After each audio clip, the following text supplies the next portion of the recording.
All right. Hello, everyone. We will get started and go into our presentation today. Just to introduce myself, my name is Jonathan Brandeo. I am the Director of Client Support here at EPM, and we're excited today to introduce to you and bring to you a presentation about manufactured homes.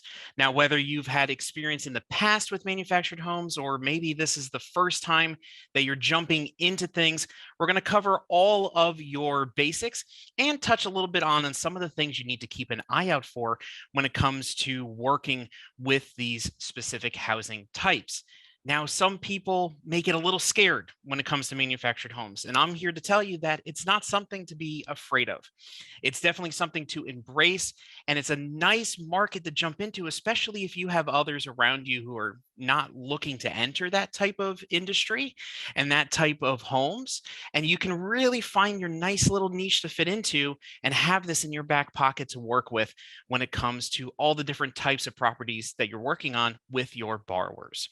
So what we're going to do is we're going to go through some of these slides we have, show you some information, go over some highlights. Now, just to give you a little bit of information up front and not to get too overwhelmed, is that these slides do have a lot of information crammed on them. So you're going to see a lot of different words, a lot of images, a lot of information. Don't get too worried about that. It's really just for your own reference, because this specific presentation will be available to you to reference back to within our TPO portal. So this is here as a tool to help you out as you continue to grow this type of business. And we're just going to use it today as a resource and a jumping off point to get right into things. Now, if you have any questions as we're making our way through our presentation today, feel free to put those questions into our box there, into the chat box, and our team will take a look at them as soon as possible and get back to you with any responses to those questions that you have as we're going through our presentation. After today's call, if you have any questions, always feel free to reach out directly to your account executive, and they'll be more than happy to assist you further with any questions that you may have about this program and anything else that we do have to offer here at EPM. So what we're going to do now is we're going to jump right into things, go through some highlights of manufactured homes, and take a look at what they have to offer. So let's jump right into things. So jumping right into things here, let's talk about an overview first. So what is a manufactured home? There's a lot of misconceptions and a lot of different feelings about what that really is. But you can even see from the photo that we have showing you right here on our overview page that a manufactured home is not what people used to think they were. Sometimes some people think of a trailer park setting or a mobile home, something that's kind of similar to like an RV, where a manufactured home is not really that. It's nothing like that at all, really, when it comes to the types of homes we're talking about today.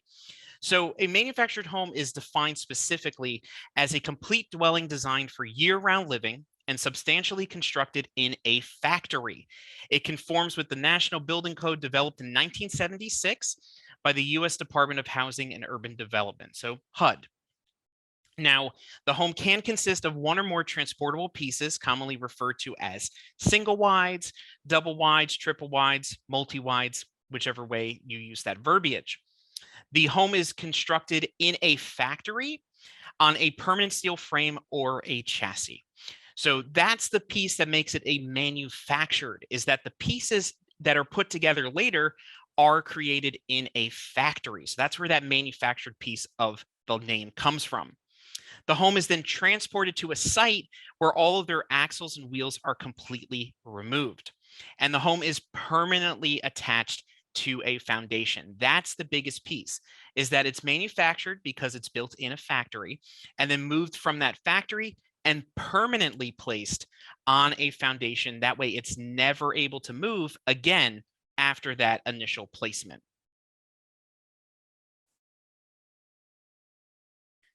Now, where can you actually use a manufactured home? So in this case, you have your different loan programs. And as you can see here, it's just some highlights of different things, but you can use and pair a manufactured home with pretty much most programs that we have available right now, and even programs that EPM may have available in the future. So you can always double check with your account executive and within our system on which programs they pair together. But you'll see here all of your basic agency programs allow for a manufactured home. You got FHA, VA, USDA, and of course, your Fannie and Freddie conventional options. And you can even use it for a renovation loan as well. So now that we've talked about that, we've gone over the overview, we've kind of got an idea what direction we're going in. Let's talk about what makes a manufactured home eligible for financing through EPM. So the first thing we're going to talk about is your property eligibility requirements. The biggest one that you want to keep an eye out for, and the one that I've seen the most kind of come up if you're not really looking into it, is you want to double check the date that that manufactured home was manufactured, when it was created, because we can only finance manufactured homes that were built after the 15th of June, 1976. So anything built after June of 1976 would be eligible for financing as long as it meets all the other things that we're going to go through. So the first place to start is finding out what date that home was built. Now, once you figure that out, next thing we need to do is make sure that that home is classified as real estate, as real property. So it can't be in a mobile home park. It can't be on a leasehold. It has to be a property where the land and the home are combined as real property, as real estate, where the borrower will own both the home and the property it's located on together as one piece. It has to be built and remain on a permanent foundation. Everything has to be used in those cases following all your agency guidelines. It has to be built at a finished grade elevation at or above the flood elevation level if you are in a flood area.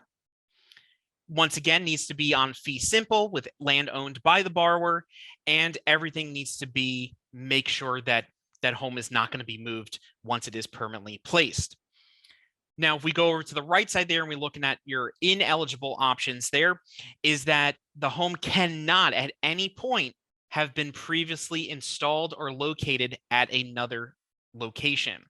Now, you'll see here, you'll see exception for VA. VA does allow for the home to have been moved, but only one time. So let's say the home was built in a manufactured factory. They build that home, they move it to a location, it's permanently placed there, and that's where it lives for, let's say, 10 years. Now, at the end of those 10 years, somebody takes that home and moves it to a completely other location, and then they follow all your agency guidelines, make sure everything fits your requirements for permanently affixing that home now to another location. The only option, because that home has now been moved twice, once from the factory and then once again after it was placed originally, the only option is VA. No other agency will allow that. There are no exceptions to that. So those are agency guidelines. That is not a lender overlay. Agency guidelines will not allow for that at all unless you are doing VA. So keep that in mind. So once again, we talked about make sure you know what date that home was built so that we can make sure it's after that June 1976 date. And then the next question is, has this home ever been moved before? And sometimes you might not know the answer to that question. And sometimes even the parties that you're working with don't know the answer to that question. And we'll get a little bit further into how to figure that out a little bit later in our presentation as well, if you're not able to gather that information up front. But just keep in mind that if we find out that that home had been moved and we're not doing VA, we're not going to be able to proceed. So that's some due diligence that needs to be done up front. That's very important. Now, other than that, the manufactured home cannot be in a leasehold estate. It cannot be in a trailer park setting, and it cannot be in a condominium project that is not FHA approved. So you can even see their exception, approved FHA HRAP.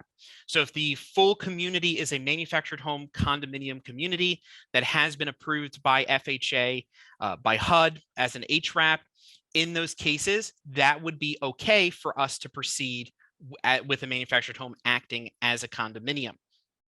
Otherwise, outside of that, we wouldn't be able to proceed with a manufactured home in that case.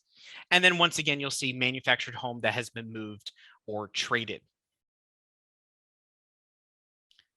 Now we get into the different types of construction. So we break that down for you here. So you can see here what a new or existing manufactured home construction will be. So you have a new one is a manufactured home that is not 100% complete or is less than 12 months, was built less than 12 months since the application date, or that it still requires some additional site improvements or amenities that need to be completed and installed per the buyer's specifications. If the home is 100% complete and is still less than a year old, that's still considered a new construction because it's been less than 12 months since that home was built, even if everything's 100% complete. Now, for an existing manufactured home, that's going to be a home that was built after June of 1976 that is more than 12 months old. So you can even see there it says that anything that was 100% completed that is older than 12 months and 1 day, that would be considered an existing manufactured home. And the oldest we can go, once again, is that June 1976 date. On the right side, you'll see the breakdown of what we specify a different type of building types. Of course, today we're speaking specifically on manufactured homes, but you have there your stick built, which is your traditional type of build.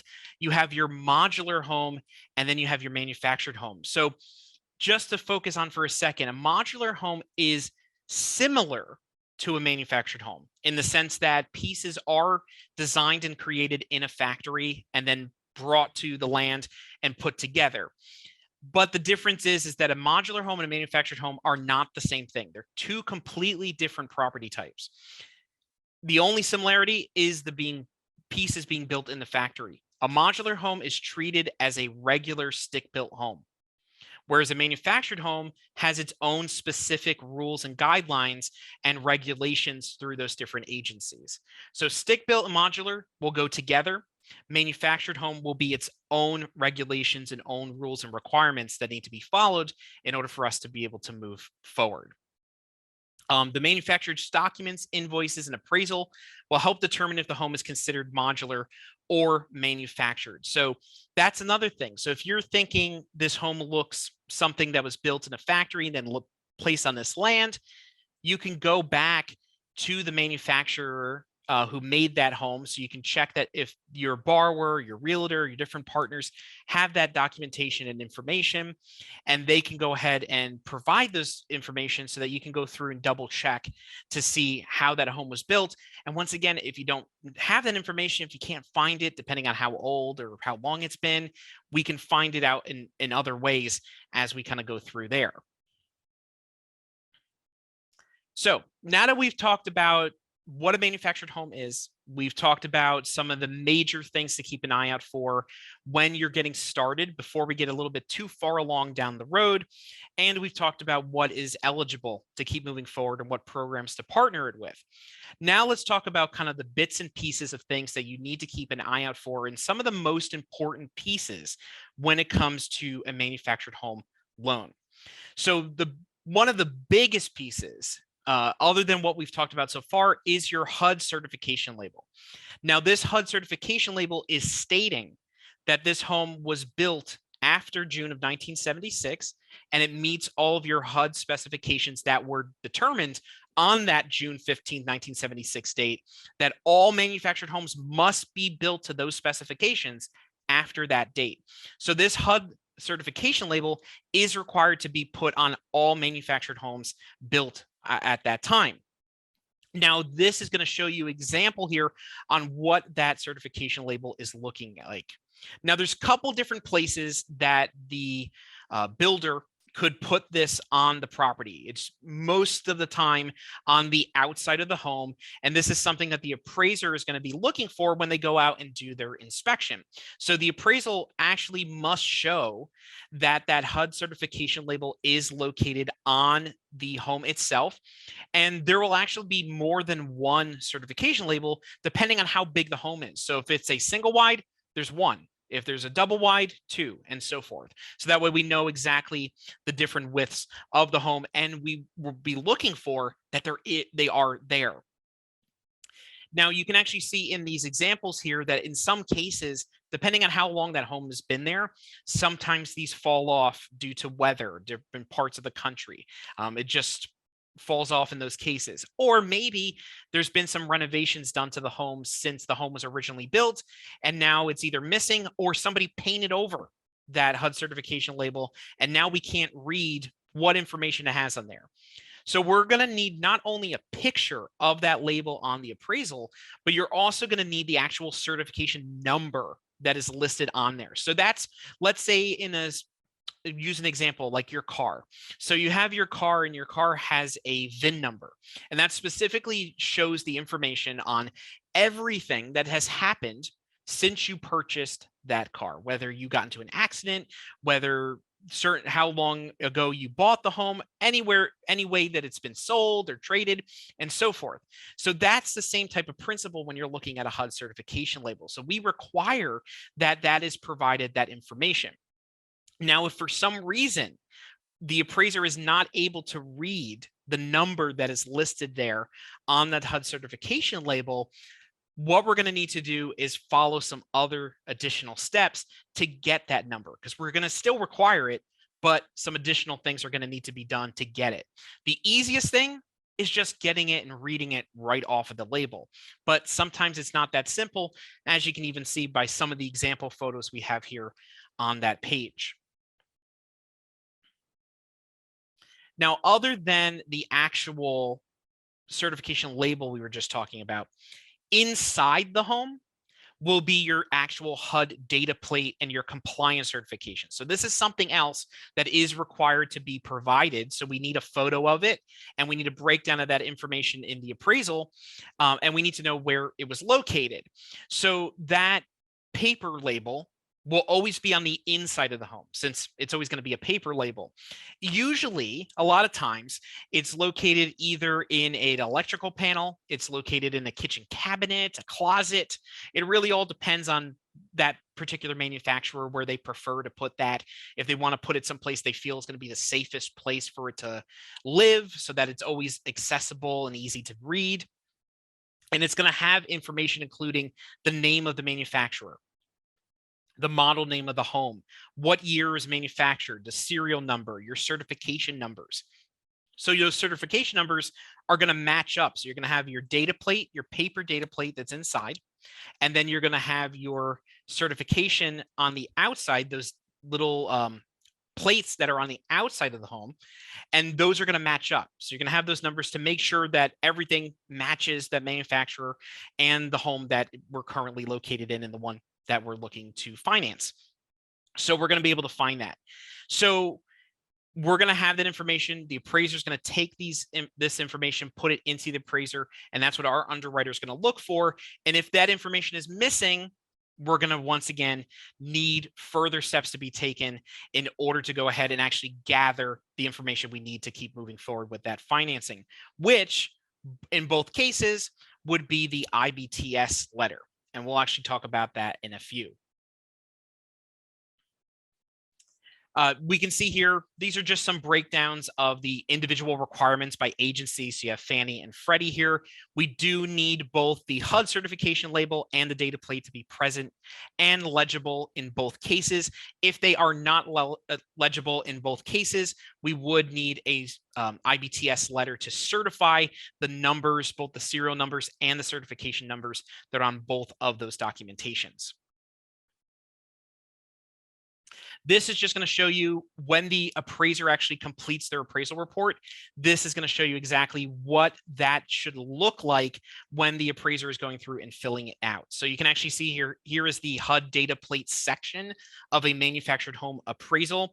So you'll see the breakdown of your serial numbers, your label numbers, manufactured home make and model, the date of the manufacturer, any of those other types of things. And of course, making sure that it meets all of your HUD requirements that are specific for that type of home.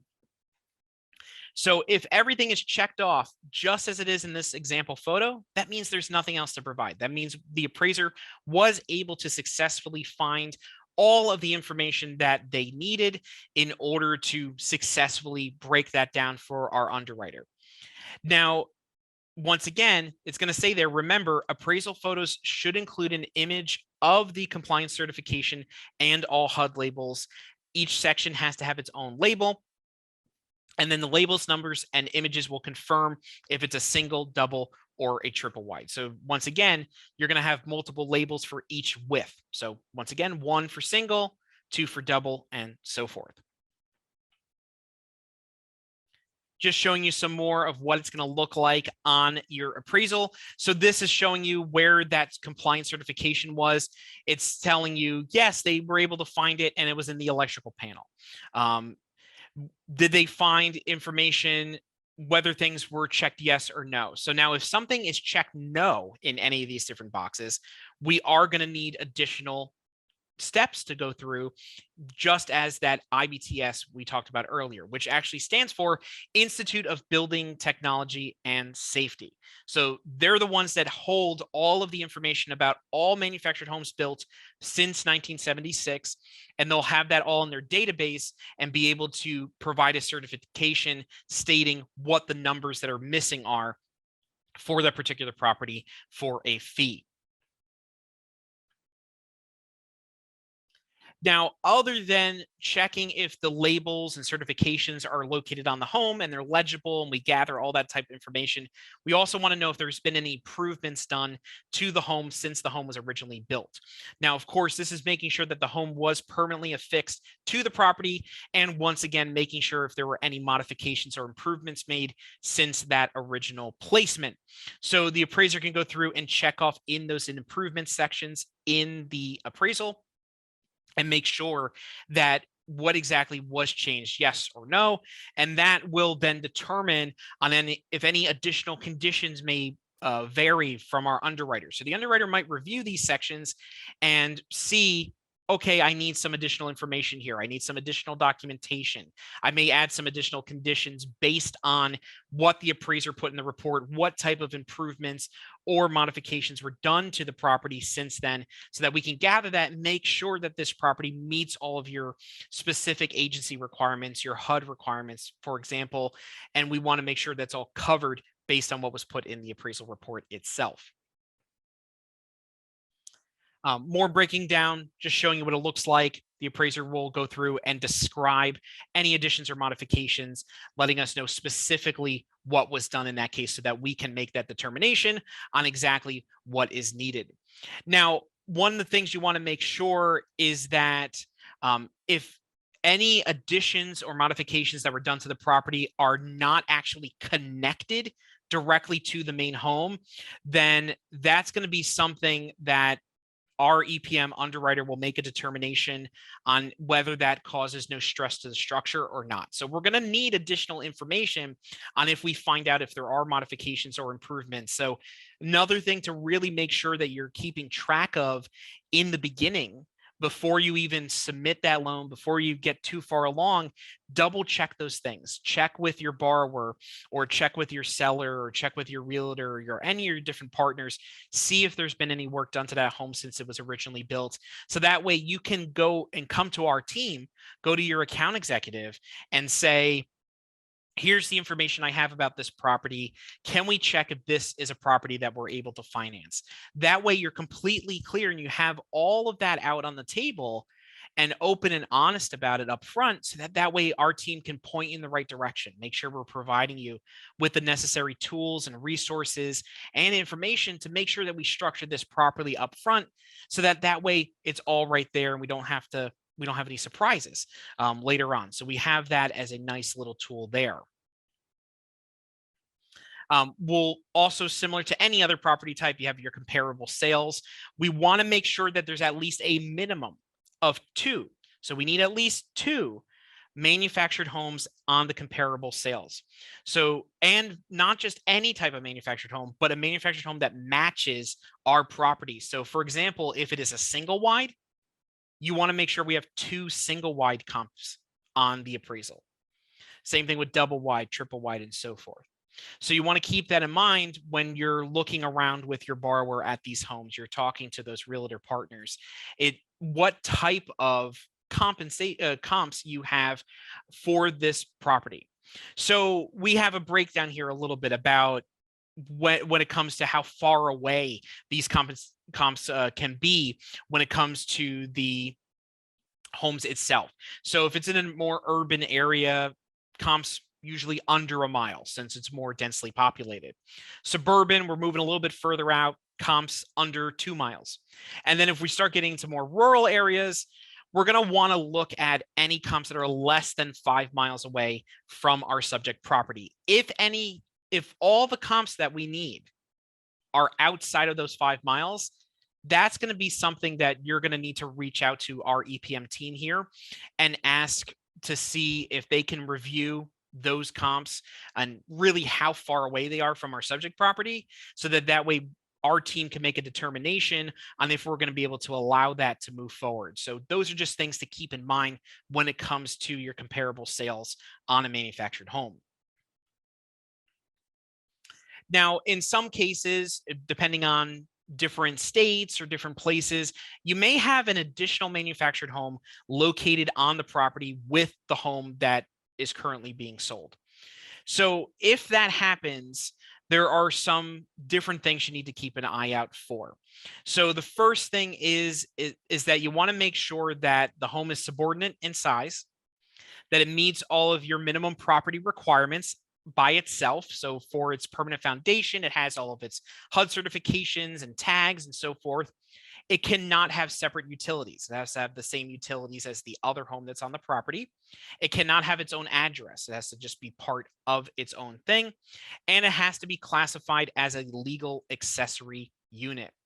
So if it meets all of those requirements, then it's up to the underwriter to determine how the appraiser is going to treat that from a value standpoint. Now, if the appraisal does not provide any comps with the accessory units should not impact the appraised value, and no value would be given for that accessory manufactured home. Even if no value is given, the accessory unit still needs to meet all 5 requirements that are right there on the left side. Now, if the unit does not meet any of those requirements, if it misses those things, if it misses just one of those things on the left side, then the home must be decommissioned in order for EPM to provide financing for that property. If they are not able to decommission that, then unfortunately we would not be able to proceed. But if they are able to decommission means to remove all livability out of the home. So that means that there's no kitchens, there's no bathrooms, and all the utilities are completely removed except for electricity to that home. So it's used just specifically as a storage unit, for example. So you're just putting a light in there so you're able to see the stuff that you store in that property. So if the home needs to be decommissioned, it has to be completely decommissioned to the point that nobody is able to live in that home. So no bathrooms, no kitchens, and so forth, just electricity. So we've talked about so many different things, even up to this point, and we've mentioned that IBTS letter a few times already. And like I said, the IBTS letter is only required if we're missing information from the HUD label and that certification. So the ones that are placed on the outside and the actual certification that's on the inside of the home. So if we're missing those label numbers, if we're missing the serial numbers, we're going to need an IBTS letter in order to get the information that we need. You can see an example letter here that shows you that it's a verification for those HUD label numbers. It will show you for the specific property. It will tell you what those numbers are according to HUD, so that way you can go forward and have that and provide that to our underwriters so they can share that information, make sure the home is built to proper HUD specifications, and make sure that it's up to date for when it was supposed to be built. So that's just an example of what that is going to look like. Now, if you do need to order that, this is what their website looks like. It's just ibts.org. Now, there's two different options there. So there's your label verification letter, and then your data plate / performance certificate. Those are two different things, and they're going to provide two different types of information. So it depends on what specifically we're looking for. So what specifically is missing at the time when that home was inspected, where we need to fill in those blanks. So your label verification letter, that's going to be required when the HUD certification labels are missing or they're not legible. Let's say they're painted over or completely gone. So we want to make sure that's the case. Now, the data plate and performance verification is required when the labels are present, but the HUD data plate and compliance certification is missing. So that's the one that's on the inside. That might be inside your cabinets, might be in the closet, might be in the electrical panel. So that's going to be for your data plate. Now, if the HUD labels are present, but the compliance certification is missing, then either document is acceptable. So you want to make sure exactly what's missing, what's not legible, and then order the one that specifies which one you need the most. You can even see on the website, it tells you what information is provided based on which one you're ordering there. So you can see the label verification provides your label numbers, serial number, date of manufacturer, name of the manufacturer in the plant location, and the location of the first destination. So let's say you need to verify if the home has ever been moved. You're going to order your label verification letter. So that label verification letter is, even if you have the label available, we still need to know that that home has never been moved other than when it was originally built that first time. So you can go ahead and use this as a way to verify that and make sure that we're able to proceed under all agencies except for a VA, which allows for one time. Now, other than an IBTS letter to verify whether the home's been located on a specific property, and of course, whether to make sure that you have all your label and verification numbers. Another way to verify that the home has never been moved, and something that is going to verify that the home has the proper foundation and is built to HUD standards, is your engineer certification. Now, when it comes to an FHA loan, an engineer certification is always required. So no matter what the situation may be with that specific home, an engineer cert is always required on an FHA transaction. Now, when we get into the other agencies, that engineer certification will be up to underwriting discretion. So it's all going to be based on what information was provided by the appraiser when they did their inspection. So let's say, for example, the home has modifications or improvements done to it. If the home has modifications or improvements done to it, then we're going to need an engineer certification no matter which agency you're going with, because we want to determine and make sure that that modification and that improvement was done to HUD standards, that the home still meets all of those requirements, even though changes were done to the property since it was originally built. And that's what that engineer certification is going to determine. So you can see here, here's an example of one of the engineering certification companies that you can use when it comes to ordering that. We just need to have that certification coming from a licensed engineer. So we don't have a specific company that you must use, but if you do go out and find someone, we do have that required that it has to be done by a licensed engineer, this actual certification. It breaks down specifically your information, your label numbers for your HUD tags. It breaks down how the property foundation is specifically set up, making sure it meets all of your HUD requirements, and whether the home has been moved or previously installed at another location before where it's currently located. And the biggest thing, if we do need an engineer certification, that will be properly disclosed to the borrower, as it must be disclosed to them if that is needed. Once again, we actually touched on this a little bit already, is when and why we need an engineer certification. So once again, for FHA, all FHA manufactured homes require an engineer certification, unless the only time that there'll be an exception there is if it is an REO, so it's a HUD-owned property that's being sold. Since we already know that's being sold by HUD, so HUD has already done their due diligence on their end. If it's an FHA to FHA refi transaction, or it's a VA to VA transaction, the borrower is able to provide the engineer certificate from the original purchase. So if it was FHA already, they probably have an engineer certification already done for the property. So in those cases, we might have that and be able to use that already. Now, for conventional and the other ones, you're going to see there on conventional transactions, an engineer certification is only required when there's been any type of modifications or improvements done to the property after the home was built. So that's when we're going to need that for conventional and for the other agencies as well.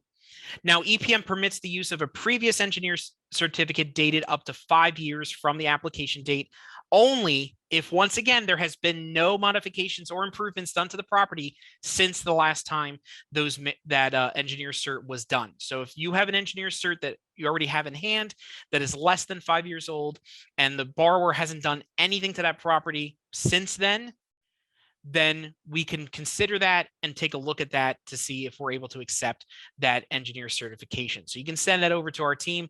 We'll take a look, check the date on it, and make the determination that if we're able to accept that in those cases without having to order a brand new one.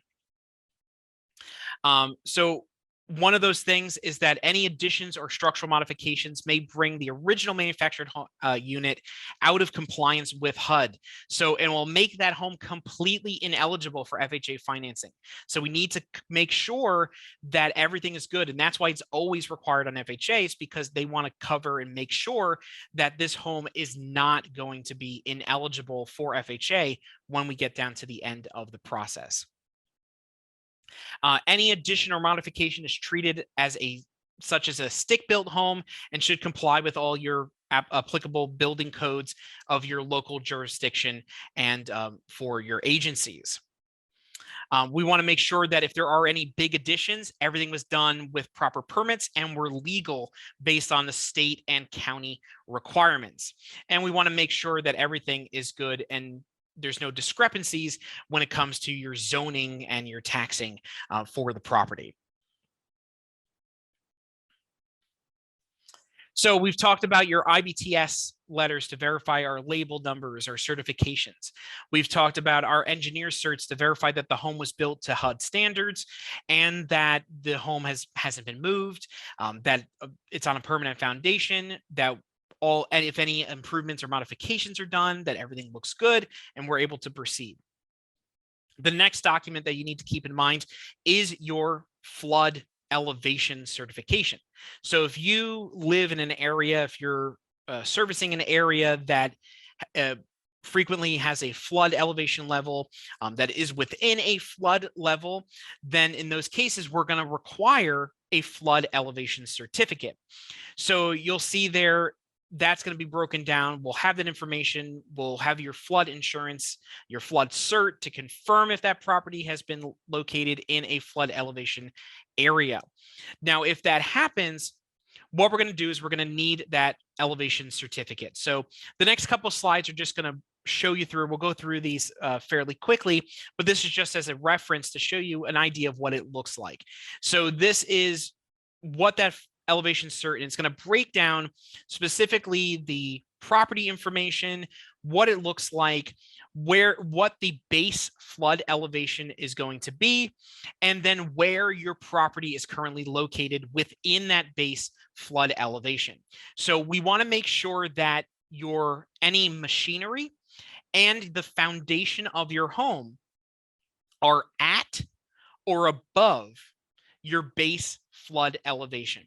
So the first number you're going to be looking for when you get your elevation cert back is right here on this page. So we're going to go down and we actually see right here B9. So section B, B9, base flood elevation. So you're going to see that number listed there.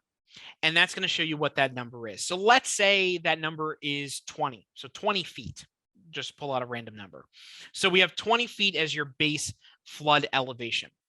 Now, when we move to the next page, we're going to go to section C. And section C is going to have a breakdown of each of those individual sections of the home and where they're located within that base flood elevation.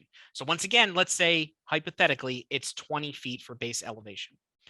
The numbers that we're going to be looking at, or the letters, I should say, is we're going to be looking at C2, and then we're going to be looking specifically at E, letter E, and letter H.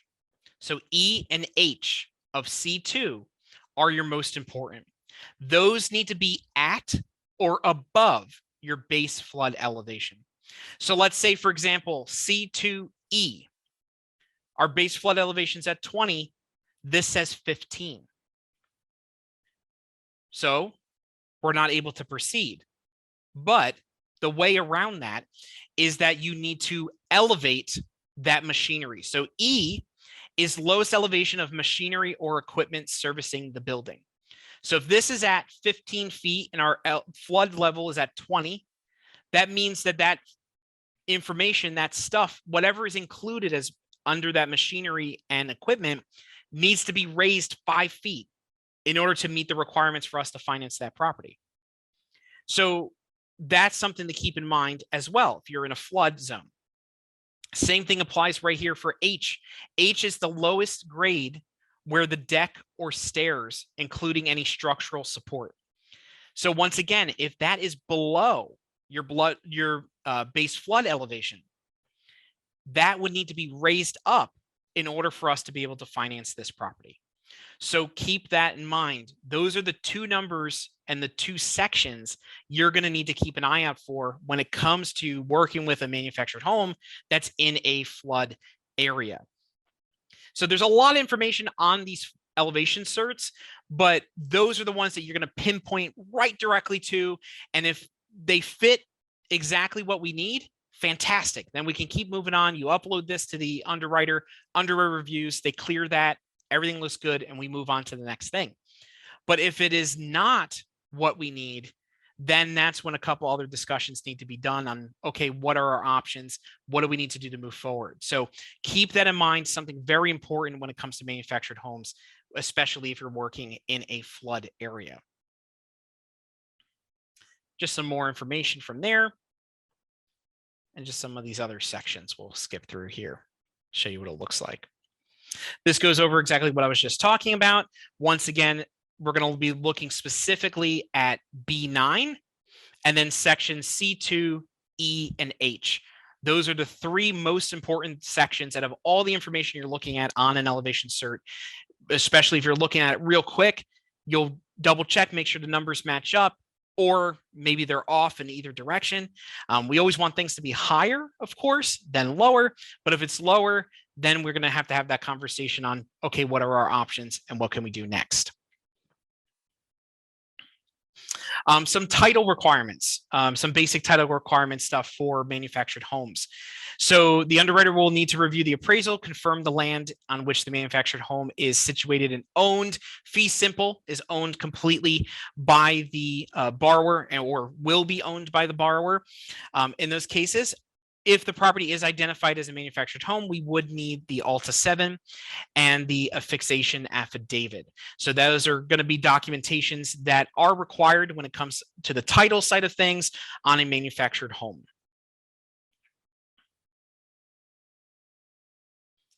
So the next sections are just going over some basic details of agency guidelines regarding manufactured homes for each of those individual agencies. Some of these things we've already touched on as we've gone through our presentation today. So some of it will be a little bit of a repeat, but some of it will touch on some things that we haven't talked about yet. So when it comes to, we're going to start with FHA first. So first off, FHA defines a manufactured home as a structure that is transportable and one or more section is designed and constructed to the federal manufactured construction safety standards and so is labeled. So all manufactured home units and land must be classified as real estate to be eligible for Title II FHA insurance. Now we have a breakdown here when it comes to, we have your FHA requirements. So the home must be greater than 400 square feet. In FHA connection, when the appraisal is logged, it must indicate that this is a manufactured home. For FHA, we can do single wides, double wides, triple wides. Everything must be done. Once again, FHA connection must read correctly. The home must be classified and taxed as real property, as it would be across all of the different agencies. That engineer cert, remember, is always going to be required on an FHA loan. And the cost approach is required to be completed on a new construction home to document the land value. So that's, once again, if that manufactured home was built less than 12 months ago. Well, really 12 months and 1 day ago. If it's younger than that, then we're going to need that cost approach to determine the value. Now, if the home is older than 12 months and 1 day, that's an existing home, then that wouldn't be needed in that case. Once again, we're not going to be able to finance any manufactured homes that are in a leasehold. We're not going to manufacture any ones that are in a park or a trailer park setting. And anything that is in a condominium project or has been moved or traded at any time, except with the condominium side of things, except for when it comes to a condominium project that has been fully HRAP approved by HUD. This just shows you specifically breaking down with an FHA connection, making sure that the case numbers assignments read that it is a manufactured home at the time of that assignment. Now, if you want to go ahead and check to see if the home that you're working with is in a HUD-approved condominium project, HUD does have that search available on their website. There is a link directly in this presentation that you can click and follow directly onto their page, or you can even search and it'll bring you to that HUD page as well. And that's where you can put in the county, the specific information of the condo, the location, and search if that property is currently approved for HUD. Now, EPM does not submit for HRAP approval. So everything, those condos must be approved by HUD prior to that loan being submitted to EPM. So we do not do spot approvals or send those for approval. So that full community must be approved prior to the loan being submitted to us, if that is the case for that specific home.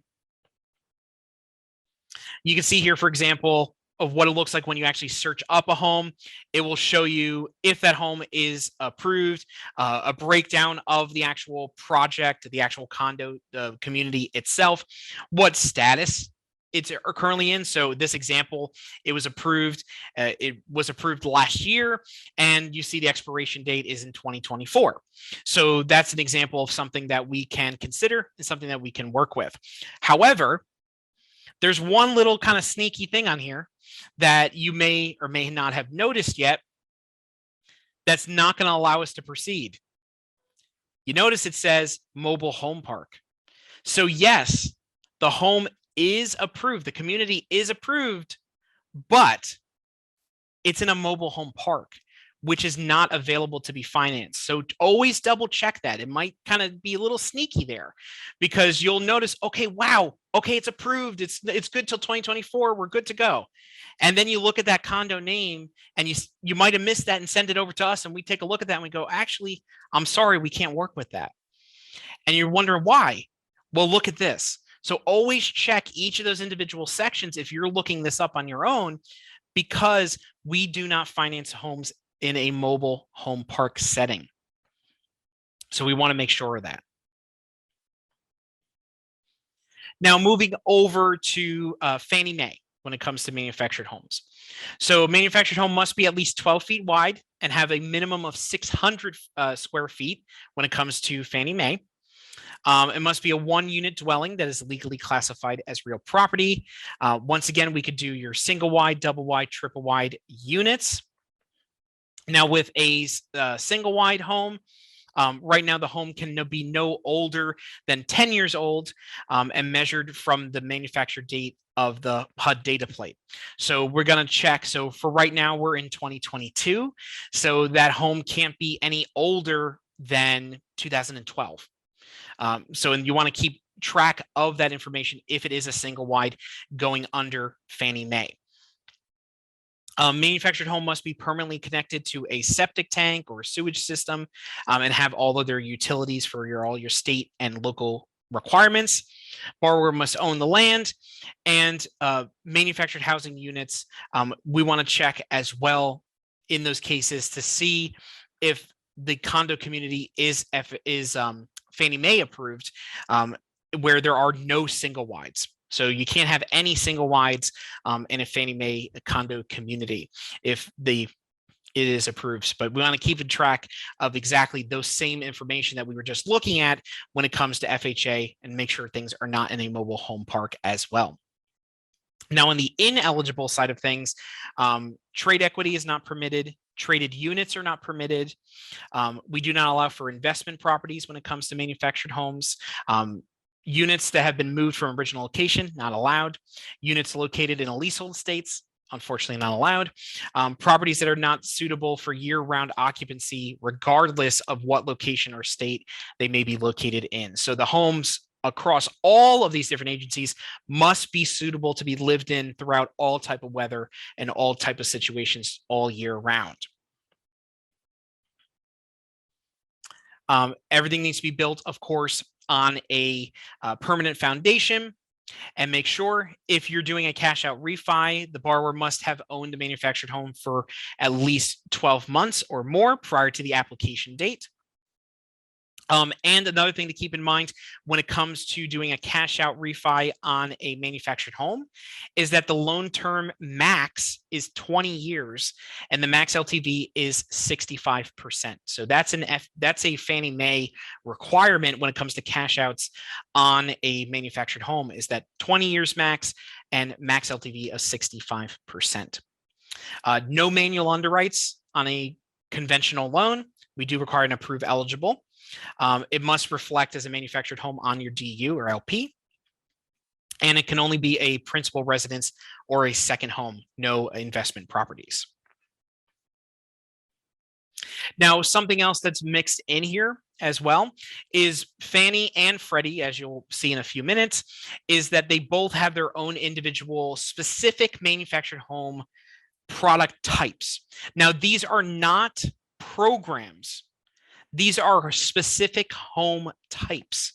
So they have specified these individual homes that they work with builders that get approved through Fannie or Freddie.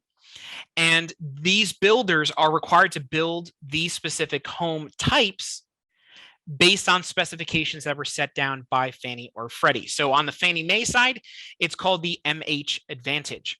So that MH Advantage is a specific manufactured home that is built with specific construction, architectural design, and energy efficient standards that are consistent more with a site-built home. So these homes are going to be specified as a specific property type. Now, they have the examples of them. They have specific architectural and aesthetic features, such as distinctive roof treatments, eaves, higher pitches, lower profile foundations, garages, carports, porches, dormers. Construction elements include more durable siding, some more energy efficient type of standards. And the MH Advantage can only be used to finance a manufactured home that has the MH Advantage sticker. So there's a special sticker that the builder puts inside the home on top of those labels and certification we talked about in the beginning that states that this home was built to the specific requirements of the MH Advantage home. So what that does, it allows for additional flexibilities compared to a regular manufactured home where you have a higher LTV. You can go up to 97%. You have a 0.50 LLPA waived in those cases if it's an MH Advantage home. You have reduced MI coverage for things under 20 years. It can also be combined with the Home Ready or the other Fannie Mae different programs in those cases. So that's going to be a specific home. So you can actually even see here, here's the sticker for the MH Advantage that the builder will actually place in the home on top of the HUD label, on top of the certification. You'll find this somewhere in the home, depending on where they prefer to put it. And this specifically states that this home was built to Fannie Mae specifications, and that will allow you to use the specifications and be able to use the advantages of using the MH Advantage program. Just some other breakdowns of that MH Advantage. This information will always be available to you in this presentation within our TPO portal as well, and you can find that breakdown there. We'll break it down as a regular Fannie Mae loan. Now, as we move into Freddie Mac, it's the similar stuff. It's the exact same rules as Fannie Mae. So we won't go through each of these individual ones, but once again, just like all of them, everything needs to be built after the 15th of June, 1976, and follow all the requirements for a manufactured home that we've talked about. Now, for Freddie Mac, we talked about the MH Advantage for your Fannie Mae's specific program, but for Freddie Mac, you have the Choice Home, which is the similar type of thing, where it's a specific. Freddie Mac has put down rules that the builders have to follow to meet the requirements of that Choice Home. So once again, it's makes that home, and you can even see from these photos. Look at that first photo. That's a manufactured home. And that's what I mentioned at the beginning of this call when we first got started, is that there are these preconceived notions and maybe negative associations to the word manufactured home, or sometimes some people say mobile home, but it's really, it's a manufactured home. And it's no different than any other type of property that's out there, other than all these little bullet points that we've been going over. And at the end of the day, even with all this information, it comes out to just be just like any other type of home. So you can see there from the outside, doesn't look any different than your regular site built home. You can even see from the interior, it has a beautiful interior in these photos we have here. And this is all a way for both Fannie and Freddie, with their two different options here, to build more homes in the current market that fit in with everybody else, that are built to these beautiful standards and be able to fit all these different requirements that were put in place by HUD back in 1976, and keep moving forward as we move forward into new homes being built for the future. Just some more examples of things that are required by the builder in order to use the Choice Home. And then when they go ahead and build that, just like the MH Advantage, there's going to be a label that's placed in the inside of the home on top of your HUD labels and your HUD certification that state that this home was built to all the specific standards of a Choice Home. That way we know exactly that that's the specific property type that is required for this Freddie Mac, I should say, Freddie Mac Choice Home specific program.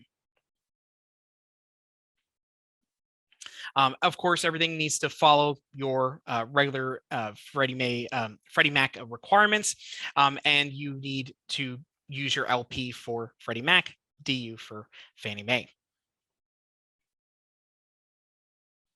Now, for those different options, you have some other flexible financing options. You have your Home Possible, you have your Home One.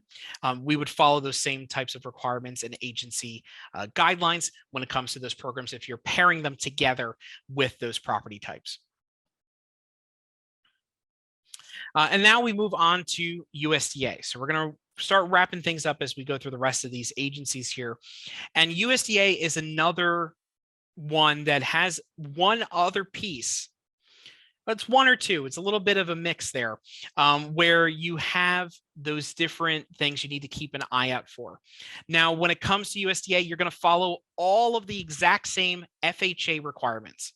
So they're not going to have anything separate. It's going to have the exact same requirements that FHA has when it comes to a manufactured home. The only difference is that for USDA, the home must be less than 12 months old unless it's in a pilot program state. So USDA has specific states that they have designated to start a pilot program that they've been offering for a few years now. And through that program, it allows that any home that was built after January of 2006 is eligible to use that pilot program guidelines. Now, if you're in a state that does not offer that pilot program, the home must be less than 12 months old.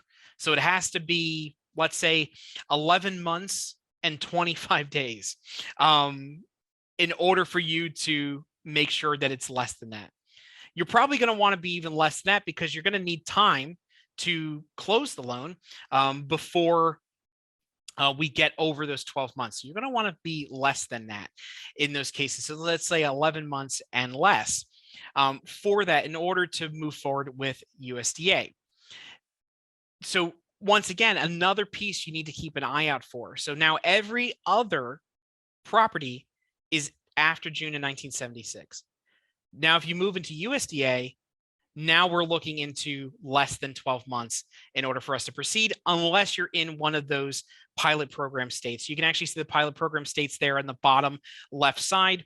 Now, that program, it has been extended each year that it's been offered so far, but it is not a guarantee to always be around.